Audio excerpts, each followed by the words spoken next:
Let's learn how to embed a TikTok post with Choicely.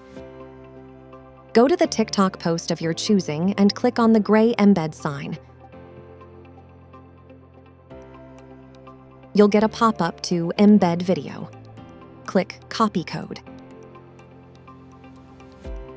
Then go to Articles and choose the article in which you want to embed the TikTok or create a new one. To learn how to create articles, check out the Create Articles tutorial.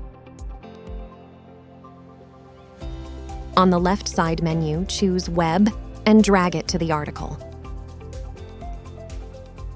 In the right menu, with Web element selected, embed your TikTok post by choosing Embed and pasting the TikTok embed code to the box.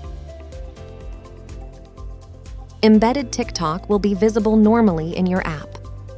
Don't forget to save your article. Now you know how to embed TikToks to your app with Choicely.